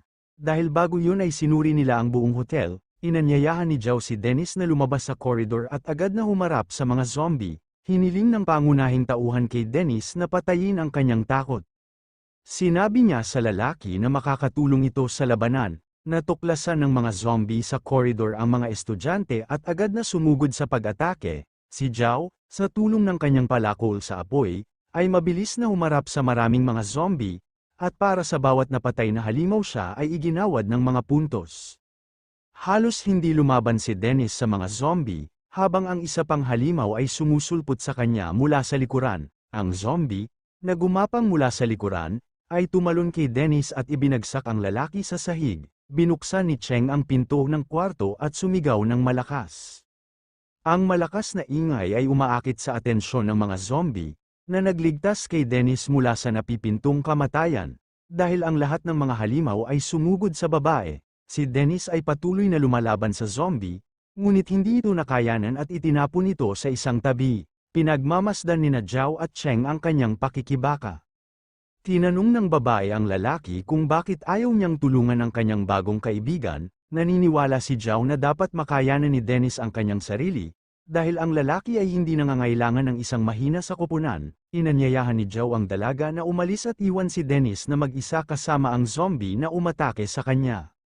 Galit na galit si Dennis sa sinabi ni Zhao, itinapon niya ang zombie at sinimulang talunin ng halimaw. Maingat na pinapanood ni Zhao at Cheng ang laban ni Dennis. Nagulat ang babae kung saan nakakuha ng sobrang lakas ang lalaki. Lumapit si Zhao kay Dennis para pigilan ang lalaki. Sinabi niya sa kanya na ang zombie ay patay na. Si Dennis ay nasa isang estado ng ulap ng kamalayan. Lumingon siya kay Zhao at itinaas ang kamay para hampasin. Mabisang hinaranggan ni Zhao ang suntok ng lalaki at sinabihan ang kanyang bagong kaibigan na huminahon. Galit na galit si Dennis kay Zhao dahil hindi siya tinulungan ng lalaki sa mga mahihirap na oras. Ngunit pinanood lamang ang laban ng walang pakialam. Tumugon si Zhao kay Dennis, sinabing iniligtas niya siya upang ang lalaki ay tumulong sa pakikipaglaban at hindi maging isang walang kwentang pasanin. Gusto ni Zhao na ihinto ni Dennis ang pag-iisip tungkol sa kanyang kapatid at huwag magpakita ng awa sa mga halimaw. Humingi ng tawad si Dennis kay Zhao at humingi ng tawad sa pagiging mapusok at hindi naiintindihan ang mga kilos ng lalaki. Pinasasalamatan ni Dennis si Zhao sa pagligtas sa kanya at nangakong hindi na magiging ganoon kalambat sa hinaharap. Si Zhao at ang kanyang mga kaibigan ay nanunood ng isang broadcast ng balita na nagsasaad na ang gobyerno ay lumikha ng isang base kung saan kinokolekta nila ang lahat ng mga nakaligtas. Tinanong ni Cheng si Zhao kung bakit siya nagagalit. Sinabi sa kanya ng lalaki na hindi malulutas ng base ang lahat ng mga problema. Sinabi ni Zhao na 10-10 milyong tao ang nakatira sa lalawigan, at ang base ay maaaring tumanggap ng hindi hihigit sa 100,000. Nag-aalala ang lalaki tungkol sa kapalaran ng mga taong hindi magkakaroon ng oras upang makapasok sa base ng depensa. Bilang karagdagan, nag-aalala si Zhao tungkol sa kung saan kukuha ang gobyerno ng mga mapagkukunan upang suportahan ang mga kabuhayan ng mga tao. Iniisip ni Cheng kung ano ang susunod nilang gagawin, pumunta sa base o manatili sa lungsod. Nagpasya si Zhao na kailangan niyang lumipat patungo sa base, ngunit huwag maglagay ng mataas na pag-asa dito. Ang pangunahing karakter ay nagsasabi sa kanyang mga kaibigan na hindi nila kailangang magtiwala sa lahat at umasa lamang sa kanilang sarili. Ang pag-uusap ni Zhao at ng kanyang mga kaibigan ay naputol ng isang laser beam na lumilitaw sa kanilang silid.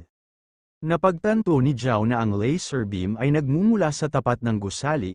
Pumunta siya sa bintana upang matukoy ang pinagmula ng radiation. Sa tapat ng gusali, may mga taong nagsimulang matuwa nang makita nila si Zhao at ang kanyang koponan sa susunod na gusali.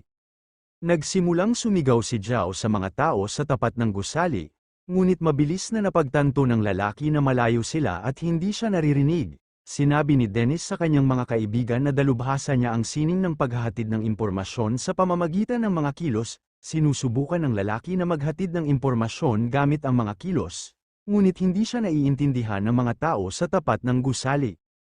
Tatawid si Zhao sa kalye at tutulungan ang mga nakulong na nakaligtas. Si Wei Peng ang CEO ng kumpanya. At siya at ang kanyang mga empleyado ay nasa isang nakakandadong gusali. Sinabi ng mga empleyado ng kumpanya kay Wei Peng na nakakita sila ng mga buhay na tao sa tapat ng hotel. Kinuha ni Wei Peng ang binocular mula sa kanyang nasasakupan at maingat na sinilip ang gusali sa tapat. Sinabi ng CEO sa kanyang staff na wala siyang nakikitang 3 estudyante. Pumasok sa opisina ang chairman ng kumpanya na nagngangalang Binyan at ang kanyang sekretarya. Nagulat si Wei Peng sa chairman ng kumpanya na ang mga empleyado ay nakakita ng 3 estudyante sa gusali sa kabilang kalye. Naniniwala siya na hindi matutulungan at mailigtas ng mga estudyante ang mga empleyado ng kumpanya. Ang sekretarya ng chairman ng kumpanya ay tinatawag na Tong, at tinanong niya si Wei Peng kung ano ang pakiramdam ng mga empleyado ng korporasyon. Nagulat si Wei Peng na ang mga tao ay gutom na gutom, at ang mga empleyado ay hindi kumakain sa loob ng 2 araw. Ang CEO ng kumpanya ay humihingi ng pahintulot kay Tong na magpadala ng isang detachment upang tuklasin at kumuha ng pagkain. Naniniwala ang dalaga na hindi ligtas ang naturang pamamasyal. Tumugon si Wei Peng kay Binyan. Sinabi niya na kinakailangan na gumawa ng isang bagay at hindi umupo, naghihintay ng tulong. Iminumungkahi ni Binyan na makipag-ugnayan sa tulong. Naniniwala siya na hindi dapat ipagsapalaran ng mga empleyado ang kanilang buhay. Hinihiling ni Binyan sa mga empleyado na magkaroon ng pananampalataya sa gobyerno at huwag mawalan ng pag-asa. Umaasa siyang maliligtas ang lahat sa lalong madaling panahon. Si Wei Peng ay may sama ng loob kay Binyan. Itinuturing niyang babong babae ang kanyang amo. Si Mr. Yamada ay pumasok sa silid. Siya ay labis na hindi nasisiyahan sa kasalukuyang sitwasyon. Si Yamada ay humihiling ng ligtas na paglikas para sa kanya kaagad. O nagbanta siyang magsampa ng kaso sa kanyang pag-uwi, humihingi ng paumanhin sina Binyan at Tong kay Ginoong Yamada. Lubos nilang ikinalulungkot na ang pagsiklab ay nagdulot sa kanya ng abala. Nangako si Binyan kay G. Yamada na ganap na babayaran ang lahat ng pagkalugi pagkatapos na bumalik sa normal ang sitwasyon. Hiniling ng chairman ng kumpanya kay Wei Peng na dalhin si Mr. Yamada sa opisina upang magpahinga. Duda ang kalihim ni Tong na magpapadala ang militar ng sinuman para iligtas ang mga empleyado ng korporasyon. Hiniling ni Binyan kay Tong na huwag palakihin ang sitwasyon. Naniniwala siya na mag-oorganisa ang gobyerno ng paglikas sa lalong madaling panahon. Nag-aalala si Tong sa sitwasyon at sinabi kay Binyan na halos wala na ang mga supply ng pagkain. Umaasa si Binyan na mahahanap sila ng militar at mga rescuer at magbibigay ng tulong sa malapit na hinaharap. Lubos na ikinalulungkot ni G. Yamada ang pagbisita sa opisina ng korporasyon at ipinahayag ang kanyang kawalang kasiyahan sa mga kalihim. Hiniling ni Wei Peng kay Mr. Yamada na bigyan siya ng pagkain. Ang sabi ng CEO ay ilang araw na siyang hindi kumakain. Sinagot ni Mr. Yamada si Wei Peng na wala siyang balak na makibahagi sa mga supply ng pagkain sa kanya. Hinihiling niya na huwag niyang pakialaman ang kanyang pahinga at agad na umalis sa opisina. Sa huling sandali, hiniling ni Mr. Yamada kay Wei Peng na huminto. Nangako siyang makikihati sa kanya ng pagkain kung matutupad ng CEO ang kanyang kahilingan. Sinabi ni G. Yamada kay Wei Peng na si Binyan ang pinakamagandang babae na nakita niya. Nangako siyang makikibahagi ng pagkain kung dadalhin ng CEO ang babae sa kanya. Napakahirap kay Wei Peng ng ganoong kahilingan dahil si Binyan ang kanyang amo. Nangako si Yamada na itatalaga si Wei Peng bilang direktor ng kumpanya kung susundin niya ang kanyang kahilingan. Itinuturing ni Wei Peng na isang kaloob ng Diyos ang naturang alok at pumayag na tuparin ang kahilingan ni G. Yamada. Si Mr. Yamada ay naghagis ng isang tinapay sa CEO at sinabing palagi niyang tinutupad ang kanyang salita. Pumasok si Zhao at ang kanyang mga kaibigan sa gusali kung saan matatagpuan ang mga empleyado ng korporasyon. Napansin ni Cheng na may nakamamatay na katahimikan sa gusali. Ipinapalagay ni Dennis na umalis na ang mga zombie sa silid. Ipinaalam ni Zhao sa kanyang mga kaibigan na mayroong hindi bababa sa 20 zombie sa sahig. Laking gulat nina Dennis at Cheng sa mga kakayahan ng lalaki, dahil sila mismo ay hindi nakakarinig ng anumang kaina-hinalang tunog. Inactivate ni Zhao ang virtual vault at lumitaw sa harap niya ang mga mannequin na may malalaking battle sword. Kumuha siya ng combat sword mula sa isa sa mga mannequin at iniabot sa nagulat na si Dennis. naniniwala ang lalaki na tataas ng husto ang bisa ni Dennis kung gagamit siya ng combat sword. Pinahahalagahan ni Dennis ang espada ng labanan, na napansin ang matalim na gilid nito at mahusay na balanse.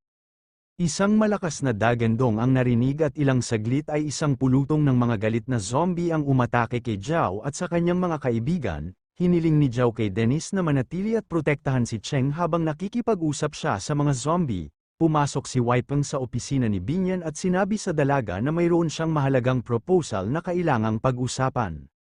Tinanong nitong ang CEO kung ano ang gusto niyang i-offer kay Binyan. Si Wei Peng ay nagsasabi sa mga batang babae na wala na silang pagkain at nanganganib na hindi mabuhay hanggang sa dumating ang mga rescuers. Iniulat ng CEO na siya at si Yamada ay nakabuo ng isang plano upang iligtas ang mga empleyado ng korporasyon. Binalaan nitong si Binyan na sinasabi niya na nakaramdam siya ng pananakot ni Mr. Yamada. Inaanyayahan ni Wei Peng ang mga batang babae na pumunta sa opisina ni Mr. Yamada upang talakayin ang plano ng pagsagip ng magkasama. Si Dennis gamit ang kanyang combat sword ay walang awang sinisira ang mga agresibong zombie. Laking gulat ni Cheng sa mabisang sword technique na ginagamit ni Dennis. Lumapit si Zhao at ang kanyang team sa elevator. Nagpasya sila na hindi ligtas na gamitin ang elevator. Nagpasya silang gamitin ang ventilation shaft upang makarating sa itaas na mga palapag. Humihingi ng pahintulot si Wei Peng kay Mr. Yamada na pumasok sa opisina para talakayin ang plano sa pagsagip. Si Mr. Yamada ay nakahiga sa kanyang upuan at binati sina Binyan at Tong. Handa na si Binyan na talakayin ang planong pagliligtas na binuo ni G. Yamada kasama si Wei Peng. Tinitingnang mabuti nitong ang mesa kung saan maraming pagkain. Ipinahayag niya ang kanyang kawalang kasiyahan kay Mr. Yamada. Siya ay may malalaking supply, ngunit gayunpaman ay humihingi siya ng pagkain. Sinagot siya ni Mr. Yamada. Sinabi niya na nakalimutan niya ang tungkol sa pagkain na nasa kanyang bagahe. Hindi naniniwala si Tong sa sinabi ni Mr. Yamada. Naniniwala siya na sa ganitong mahirap na sandali ay kinakailangan na magbahagi ng pagkain sa ibang tao. Pilit na pinapakalma ng chairman ng kumpanya ng Binyan si Tong. Naniniwala ang dalaga na hindi pa ngayon ang panahon para palakihin ang sitwasyon. Sinunggaban ni Mr. Yamada si Binyan at inalok ang mga babae ng kanyang mga supply ng pagkain kapalit ng pabor. Laking gulat nitong sa inasal ni Yamada at hinihiling na itigil kaagad ang gayong pag-uugali. Sinabi ni G. Yamada na babayaran niya ang serbisyo na may malaking halaga ng pagkain. Inihagis niya sa upuan ang chairman ng kumpanya ng Binyan at inatake ang babae. Hiniling nitong ang agarang paglaya kay Binyan at nagmadaling tulungan ang walang pagtatanggol na batang babae. Pinigilan ni Wei Peng si Tong. Tumatakbo patungo sa kanyang amo, at sinaktan niya ito ng isang malakas na suntok. Pinupuri ni Mr. Yamada si Wei Peng. Sinabi niya sa lalaki na ito ay isang magandang trabaho. Malakas na sumisigaw si Binyan at humihingi ng tulong, hinihiling niyang palayain kaagad. Sinabi ni Yamada sa dalaga na walang makakarinig sa kanyang mga sigaw dahil ang opisina ay well soundproofed at ang mga empleyado ng korporasyon ay nasa conference room. Biglang nahulog si Zhao at ang kanyang team sa kwarto. Dumadaan ang ventilation shaft sa opisina ni Mr. Yamada. Maingat na inilibot ni Zhao ang silid at agad na naunawaan kung ano ang nangyayari dito. Malakas na sigaw nitong, hinihiling kay Zhao at sa kanyang mga kaibigan na protektahan sila mula kay Mr. Yamada at Wei Peng. Tinawag ni Mr. Yamada ang mga mag-aaral na tulala at hinihiling na umalis sila kaagad sa opisina. Sinabi ni Cheng kay G. Yamada na ang gayong pag-uugali ay kasuklam-suklam at hinihiling na palayain kaagad ang chairman ng kumpanya. Tinawag ni Dennis sina Yamada at ni Wei Peng ng mga hamak na nilalang. Balak ng lalaki na sirain silang dalawa. Si Mr. Yamada ay marunong ng martial arts. Mabilis niyang iniwasan ang suntok ni Dennis at nakipag-away. Napagtanto ni Dennis na sa kabila ng kanyang hindi kahanga-hangang hitsura, si Mr. Yamada ay isang seryosong kalaban. Tumakbo si Tong papunta sa Binyan. Pinipilit niyang pakalmayan siya at sinabing magiging maayos din ang lahat. Hiniling ni Mr. Yamada na alisin ni Dennis ang kanyang espada, na nagmumungkahi na lumaban siya ng walang armas na parang isang tao. Sumang-ayon si Dennis at isinantabi ang kanyang espadang panlaban, umaasa sa kanyang kakayahan at lakas sa pakikipaglaban sa kamay. Ipinahayag ni Mr. Yamada na sisirain niya ang lalaki, naghahatid siya ng sunod-sunod na malalakas na suntok. Matagumpay na nahaharangan ni Dennis ang mga suntok ng kalaban at naghanda para sa isang ganting atake.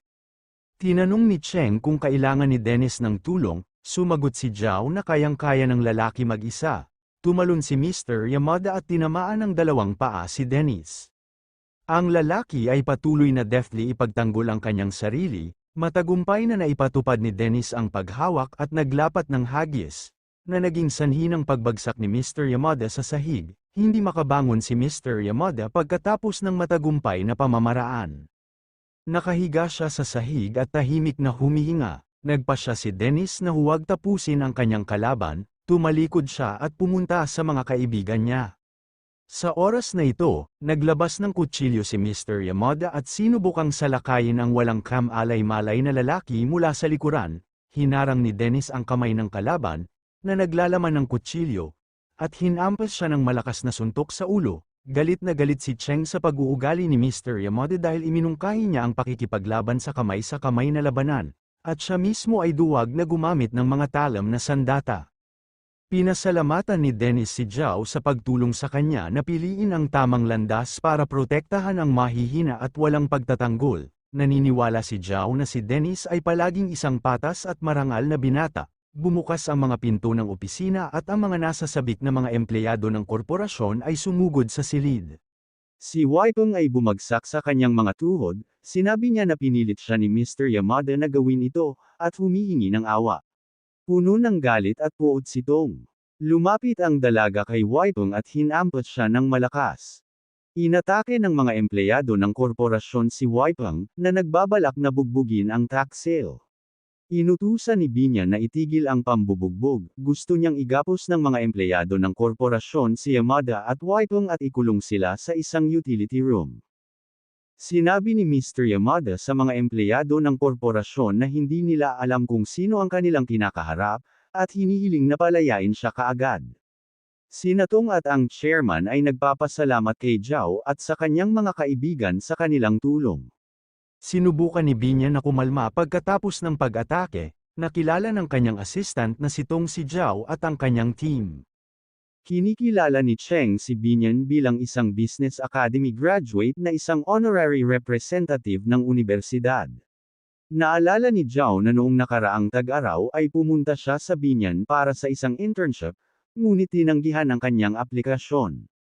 Sinagot ni Binyan ang lalaki, sinabi niya sa kanya na ang mga empleyado ng kumpanya ay mga highly qualified na espesyalista na gumawa ng isang patas na desisyon. Naniniwala si Binyan na ang pagtanggi sa internship ay ang tamang desisyon, ngunit nangangako na pag-aralan ang mga aplikante ng mas mabuti sa hinaharap. Tinanong ng isa sa mga empleyado ng kumpanya si Binyan kung kailan sila tutulong sa kanila ng militar. Sinabi niya sa dalaga na wala silang koneksyon sa labas ng mundo. Sinabi ni Zhao sa mga empleyado ng kumpanya na huwag umasa ng husto sa tulong militar. Ang lalaki ay nabalisa sa impormasyong ito. Umaasa siyang may paraan para makaalis sa sitwasyong ito at hiniling niya kay Zhao na tulungan sila. Sinabi ni Zhao na mayroong malaking bilang ng mga zombie sa paligid ng gusali, at kung makalabas ka ay agad nilang aatake ang mga tao. Naririnig ang boses ng pangunahing tauhan, na nagsasabi kay Binyan na mayroon siyang mga pagpipilian para sa kaligtasan, ngunit kailangan muna nilang magpahinga ng mabuti ang kanyang mga kaibigan. Si Binyan at ang kanyang mga nasasakupan ay umalis sa opisina. Hiniling ng dalaga sa kanyang katulong na maghanap ng mga plano para sa gusali bilang paghahanda sa paglikas. Tinanong ng isang empleyado ng korporasyon si Binyan kung mayroon pa siyang natitirang pagkain. Sinabi niya sa batang babae na ang mga tao ay hindi kumakain ng ilang araw. Sagot nitong sa lalaki, lahat daw ng available na pagkain ay naipamahagi na sa mga empleyado ng kumpanya kanina. Isang lalaki ang pumasok sa silid, siya ay nasa mataas na espiritu at sinabi na siya ay may pagkain. Napagtanto ni Binyan na ang lalaki ay may hawak na backpack na pag-aari ni Zhao. Sinabi ng lalaki na pagkalabas ng 3 binatilyo sa opisina, pumasok siya sa loob at ninakaw ang kanilang backpack na may pagkain. Galit na galit si Binyan sa ginawa ng kanyang empleyado at hiniling na ibalik kaagad ang backpack.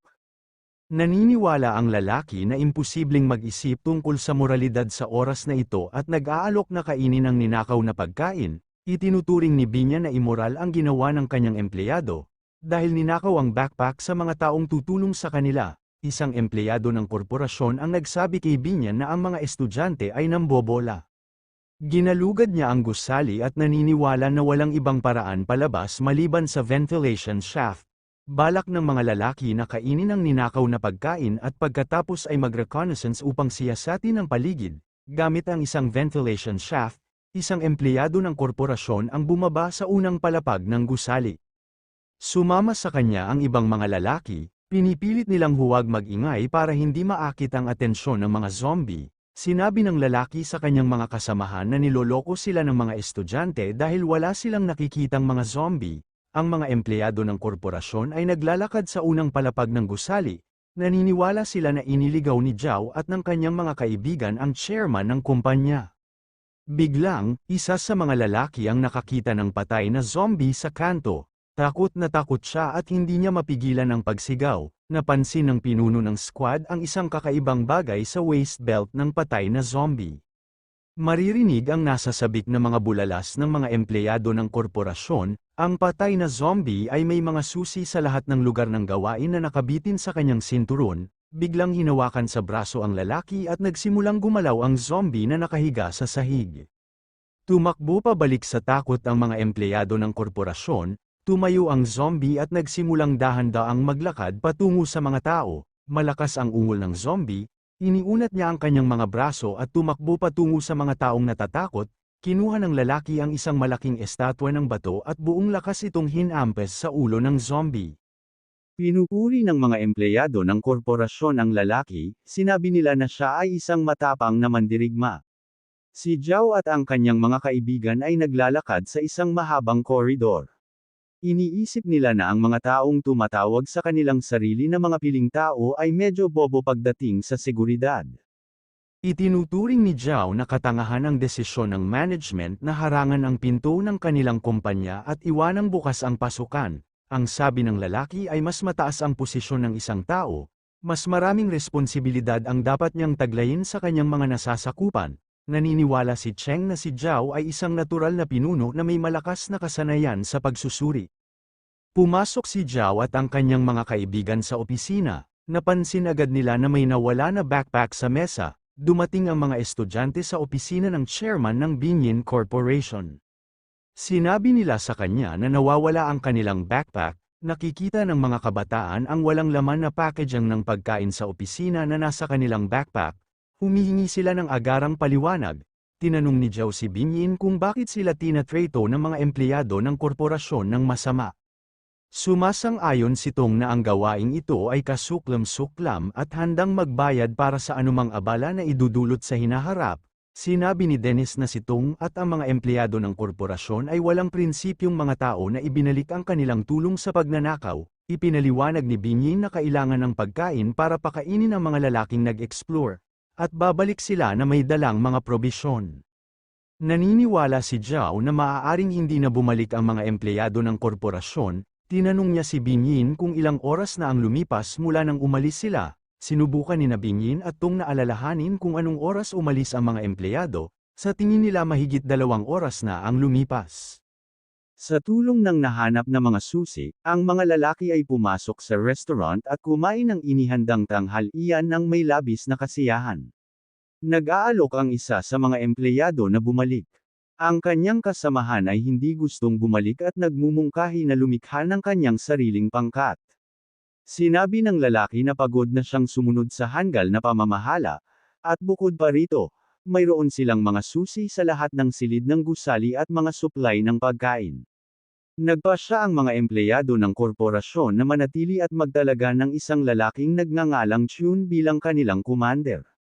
Sinabi sa kanila ni Chun na palagi silang mabubuting kasamahan. Nagpapasalamat siya sa kanilang tiwala. Naniniwala ang lalaki na magkakaroon sila ng mas magandang pagkakataon na manatiling buhay kung kikilos sila sa kanilang sarili. Naputol ang pag-uusap ng mga empleyado ng korporasyon ng isang malakas na tunog. Tumigil sa pagkain ang mga lalaki at tumalikod. Inutusan ni Chun ang mga empleyado ng korporasyon na sugpuin ang kanilang takot. Sinabi niya na ang mga zombie ay mga hanggal at mabagal na nilalang na maaaring sirain ng walang anumang problema. Ang mga lalaki ay nag-arma sa kanilang sarili ng mga improvised na bagay at stick at kumuha ng isang defensive na posisyon. Nasira ang pinto ng restaurant nang may zombie na sumugod sa loob. Ibang-iba siya sa mga halimaw na nakita ng mga lalaki noon. Laking gulat ng mga lalaki sa bilis ng paggalaw ng zombie.